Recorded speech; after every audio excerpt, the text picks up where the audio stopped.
ये मेरे लिए ऑफिस में एक और रात थी। मैं पिछले कुछ हफ्तों से हर रोज़ देर तक काम कर रहा था। एक प्रोजेक्ट को समय सीमा से पहले पूरा करना था। ये तभी मुमकिन था जब मुझे कोई परेशान करने वाला ना हो। इसी कारण मुझे रात में काम करना पसंद था। कीबोर्ड पर मेरी उंगलियों के टैप करने की आवाज़ को छोड़कर पूरा ऑफिस खाली और शांत था। काम करते करते मुझे यह एहसास हुआ कि कुछ तो अजीब है जो मेरी एकाग्रता को भंग कर रहा था। मुझे ऐसा लगने लगा कि मैं अकेला नहीं हूँ। मैं अपने पास किसी का बैठा हुआ महसूस कर सकता था, भले ही वहाँ कोई नहीं था। पहले तो मैंने इसे इग्नोर करके अपने काम पर फोकस करने की कोशिश की, लेकिन मेरी भावनाएं और मजबूत होने लगी। मैं पलटकर अपनी बगल वाली कुर्सी को देखने के लिए जैसे ही मुड़ा, लेकिन वहाँ कुछ भी नहीं था। फिर भी मैं इस भावना को दूर नहीं कर सका कि कोई मुझे देख रहा था। अब रोज़ मेरी रातें लंबी होने लगी और मेरा एहसास मजबूत होता गया। मुझे काम पर आने से डर लगने लगा, ये जानकर कि मुझे उस अज्ञात उपस्थिति का सामना करना होगा जो मुझे हर रोज़ परेशान करता था। एक रात जब मैं ऑफिस में काम करते हुए ये सोच रहा था कि यह सब मेरी सिर्फ कल्पना है, लेकिन मुझे ये भी पता था कि ये जो भी हो रहा है असाधारण है, तभी मैंने एक आवाज़ सुनी जो मेरे कानों में फुसफुसा रही थी। मेरा परिवार कहाँ है? वो यही रहा करते थे। वो शब्द मेरे कानों में पड़ते ही ठंडी सरसराहट के साथ मेरे पूरे शरीर में मानो कांटे आ गए थे। तब मैंने जाना कि ये मेरा कोई वहम नहीं था। सच में यहाँ कोई ऐसा है जिसका कोई प्रमाण दिया नहीं जा सकता। मैंने तुरंत अपना फ़ोन उठाया और जैन सोनी, हमारे एचआर, उन्हें कॉल लगाया और मेरे साथ हो रही अजीब घटनाओं का विवरण उन्हें दिया।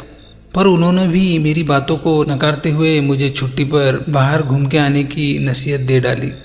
तब मुझे लगा कि ऐसे तो कोई मेरी बातों पर विश्वास नहीं करेगा। मुझे इस अज्ञात व्यक्ति के बारे में कुछ तो ठोस सबूत जुटाने पड़ेंगे, जिसे मैं ये साबित कर सकूं कि रोज रात मेरे साथ एक साया इस ऑफिस में बैठा हुआ रहता है। मैंने इमारत के इतिहास के बारे में शोध करना शुरू किया और तब मुझे ये पता चला कि यह ऑफिस पहले एक पुरानी हवेली हुआ करती थी। अफवाहों में ये कहा गया था कि एक परिवार कभी यहाँ रहता था। वे सभी रहस्यमय परिस्थिति में मर गए थे और जितना अधिक मैंने इस इमारत के इतिहास के बारे में जाना, मैं उतना ही भयभीत हो गया।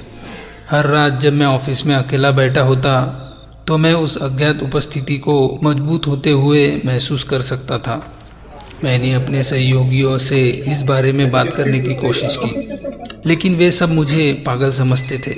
उन्होंने मुझे बताया कि यह सिर्फ मेरा काम का तनाव था और मुझे ब्रेक लेने की ज़रूरत थी।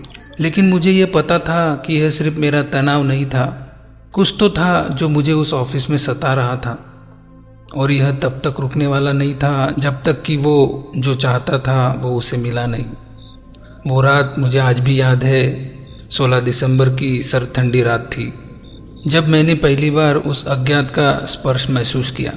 उसने अपने ठंडे हाथ मेरे कंधे को छूते हुए मेरे कानों में कुछ कहा। क्या तुम जानते हो उनके बारे में? मुझे बताओ, वो कहाँ गए?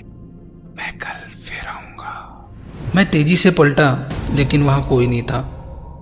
तब मैंने सोच लिया कि मुझे ये ऑफिस छोड़ना पड़ेगा, तभी मेरा इस आत्मा से पीछा छूट पाएगा। अगले दिन मैंने अपनी नौकरी छोड़ दी और कभी उस ऑफिस को मुड़कर नहीं देखा और मेरा उस आत्मा के साथ हमेशा हमेशा के लिए पीछा छूट गया। लेकिन मुझे आज भी आश्चर्य होता है उस रात उस ऑफिस में मेरे साथ जो भी हुआ।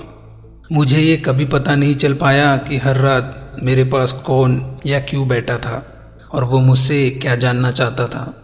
लेकिन मैं एक बात निश्चित रूप से जानता था कि मैं उस ऑफिस में अकेला नहीं था।